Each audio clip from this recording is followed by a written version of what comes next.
Pernahkah teman-teman terfikir yang timnas Indonesia akan sampai ke level seperti mana yang sekarang ini?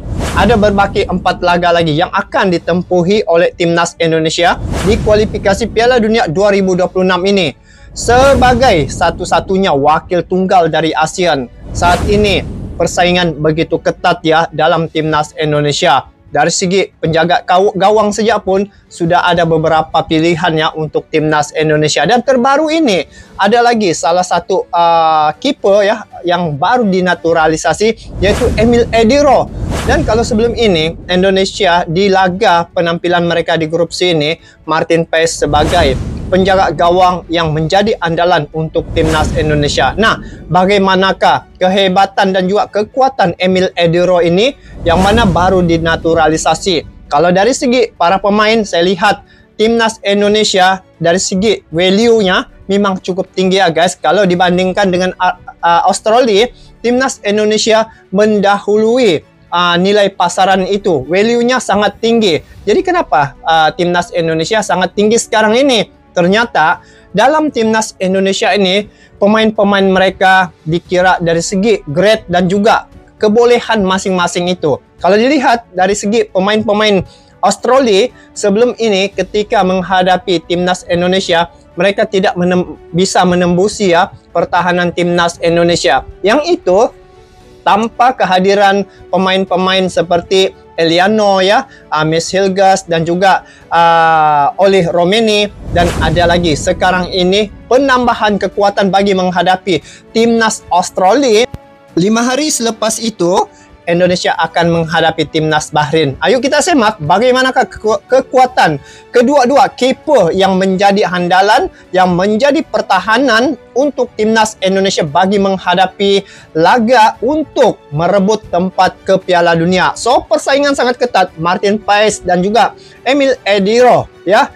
Untuk posisi kiper timnas Indonesia, mana yang lebih hebat, mana yang lebih kuat. Tapi pokoknya kita lihat dulu bagaimana kedudukan kedua-dua kiper ini di sisi timnas Indonesia. Langsung kita nonton info dalam klip video ini. Jom.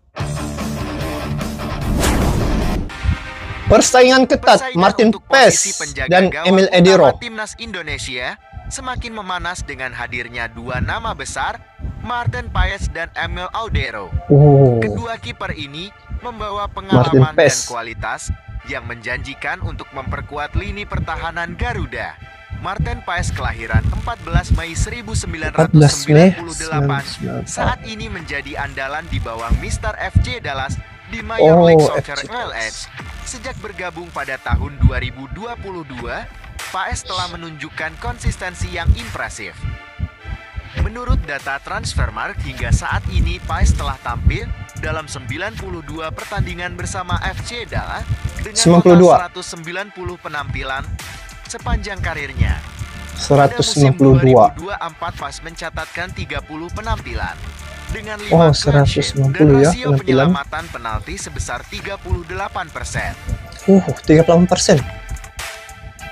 Di sisi lain, Emil Ediro Mulyadi kelahiran 18 Januari 1997 baru saja resmi menjadi warga negara Indonesia. Ini baru dinaturalisasi itu. Saat ini membela Palermo di Serie B Italia. Palermo. Ediro memiliki pengalaman yang luas di kancah sepak bola Italia, termasuk bermain untuk klub Serie A Juventus, Inter Milan, dan Sampdoria.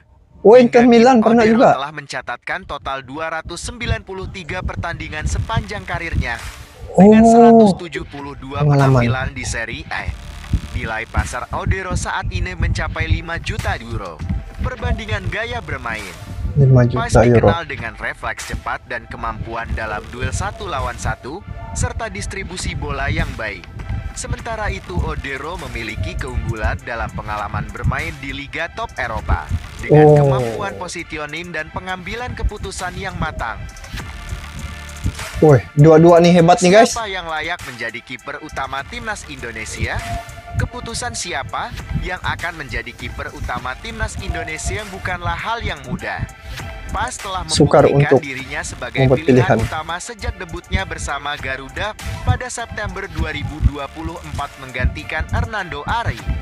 Namun dengan naturalisasi Ediro, persaingan semakin ketat. Pelatih Patrick Kluivert memiliki tugas berat untuk memilih antara konsistensi Pais di MLS atau pengalaman Audero di Liga Eropa. Kehadiran kedua kiper ini tentu menjadi angin segar bagi timnas Indonesia, meningkatkan kualitas dan kedalaman skuad dalam menghadapi kompetisi internasional.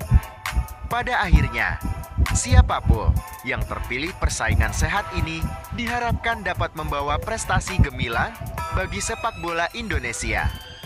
Betul, itu yang paling penting. Siapapun yang terpilih untuk siapa yang akan tampil di laga dalam kualifikasi Piala Dunia untuk timnas Indonesia ini, pokoknya Indonesia menang. Sebab Indonesia sekarang ini satu-satunya wakil tunggal dari ASEAN, guys. Jadi kalau dari segi pemain dan juga pertahanan timnas Indonesia tidak diragukannya, ada Martin Paes, ada Ediro ya, Emil Ediro. Jadi kedua-dua ini merupakan masing-masing mempunyai kelebihan tersendiri ya. Kalau Martin Paes 192 penampilan, kalau Emil Ediro lebih kurang 300 lebih penampilan. Dia punya pengalaman dalam karirnya, sepanjang karirnya. Dan kedua-dua ini sudah dinaturalisasi dan mereka berhak untuk membela timnas Indonesia. Dan kalau dilihat dari segi penampilan yang akan datang nih, saya kira kalau Martin Paes bisa mempertahankan ya dia punya kualitas, bagaimana dia menjaga gawangnya daripada diterobos masuk, mungkin ini berpeluang pada Martin Paes. Dan untuk Emil Ediro itu mungkin laga yang akan mendatang, ataupun mungkin kalau untuk menghadapi Australia ini Martin Paes, dan untuk menghadapi Bahrain mungkin Emil Ediro. Sebab ada 4 lagi sisa laga yang akan ditempuhi oleh timnas Indonesia. Pokoknya Indonesia nih tidak ada masalah dari segi pemain-pemain itu yang tidak ada kualitas. Semua berkualitas. Nah, lihat tadi bagaimana Emil Ediro, dia bermain di kasta tertinggi Liga Italia. Martin Paes pula FC Dallas, yang mana dia telah tampil sebanyak 90 kali lebih ya penampilan di FC Dallas dan menjadi andalan. Dan dari segi bagaimana dia punya pengalaman bersama dengan pemain-pemain timnas Indonesia telah terbukti ya. Pertama dari segi keserasian ataupun chemistry sesama pemain yang lain, Martin Paes sudah rasa serasi. Saya lihat di media sosial dia sudah mendapat endorse dari pelbagai brand di Indonesia. Dan dari segi penampilan pula dia telah berjaya mencuri perhatiannya sebelum ini, kerana ada 2 kali dia telah menjadi man of the match. Jadi dari segi kualitas dia punya penjagaan gawang itu telah terbukti. Dan kalau saya lihat dari segi komen-komen, Martin Paes adalah menjadi pilihan. Sebab untuk Emil Ediro ini masih belum lagi kita lihat bagaimana kombinasi dengan pemain-pemain timnas Indonesia. Tetapi kalau dari segi pengalamannya, memang Emil Ediro mempunyai pengalaman yang lebih lama ya berbanding dengan Martin Paes. Dan kedua-dua kiper ini adalah kiper yang hebat sebenarnya. Jadi untuk timnas Indonesia, bagi pertahanan itu tidak ada masalah dari segi siapapun yang akan menjadi benteng pertahanan terakhir untuk perjuangan timnas Indonesia di laga kualifikasi Piala Dunia 2026 yang akan ada 4 laga ya di grup C ini, 4 lagi sisa. Jadi apapun, kalau dari segi posisi utama itu menurut apa yang saya dengar ya, Patrick Kluivert pasti akan membuat keputusan yang tepat, sebab dia juga adalah penampilan perdananya bersama dengan timnas Indonesia. Jadi pasti dia akan membuat sesuatu perbedaan dari segi formula, dari segi strategi, teknik, dan juga mungkin ada rahasia-rahasia yang tersembunyi yang bakal akan terkeluar nanti pada laga yang akan ditempuhi oleh timnas Indonesia ketika menghadapi Australia pada 20 Maret ini. Dan selepas daripada itu Indonesia akan menghadapi pula timnas Bahrain. Jadi untuk perjalanan timnas Indonesia saat ini memang cukup menarik ya, kerana dihiasi dengan pemain-pemain yang berkelas, timnas Indonesia ni. Begitu juga dari segi penyerang, ada sudah beberapa pemain andalan ya yang akan tampil nanti seperti oleh Romeni ya. Begitu juga dengan pemain-pemain yang lain ya. Indonesia baru-baru ini ada Dan James ya, Joy Pelupesi dan juga Emil Ediro yang baru dinaturalisasi bagi memperkuatkan timnas Indonesia untuk laga mereka yang akan mereka tempuhi. Ada berbaki 5 hari lagi dari sekarang yang akan berlaku di Sydney, Australia. Dan apa yang saya lihat bahwa timnas Indonesia telah melakukan persiapan dengan begitu rapi untuk menjadikan mimpi mereka jadi kenyataan untuk sampai ke Piala Dunia. Nah, kalaulah teman-teman sebagai pelatih, siapakah yang menjadi pilihan teman-teman untuk benteng pertahanan terakhir bagi timnas Indonesia untuk laga yang ada berbaki 4 lagi sisa ini? Jadi teman-teman boleh mungkin komen di bawah ya. Jadi apapun, kita doakan agar perjuangan timnas Indonesia ini dapat melakukan yang terbaik dan semoga Indonesia dapat mengecapi mimpi yang sudah lama terpendam, semoga menjadi kenyataan pada penampilan mereka yang akan datang ini. Jadi itu saja untuk kali ini guys. Kita bertemu lagi di video akan datang. Memang terbaik kalau dilihat dari segi pemain-pemain timnas Indonesia sekarang ini berkelas, dan kalau dibuat perbandingan antara Indonesia dan juga Australia, nilai pasarannya untuk timnas Indonesia lebih tinggi berbanding dengan timnas Australia. Sedangkan Australia ini adalah langganan Piala Dunia, dan Indonesia sekarang ini sudah jauh berbeda ya, karena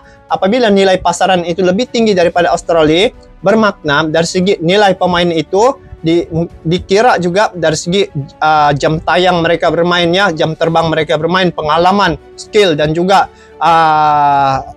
bagaimana, sejauh mana kemampuan mereka. Jadi itulah nilai dikira dari itu, seperti Miss Hilgers ya, yang mempunyai nilai tertinggi di kalangan pemain-pemain timnas Indonesia. Jadi untuk prediksi saya menghadapi Australia ini, Indonesia dapat menjadi pemenangnya. Karena apa? Dengan dasar-dasar yang telah disebutkan tadi itu, seperti kiper, lepas itu penyerang, pemain, dan juga strategi yang dilakukan oleh Patrick Kluivert bersama dengan asisten pelatihnya, yaitu Alex Foster ya, untuk menjadikan timnas Indonesia itu dapat sukses sampai menembusi Piala Dunia. Jadi kita bertemu lagi di video akan datang. Sampai jumpa lagi guys. Assalamualaikum warahmatullahi wabarakatuh.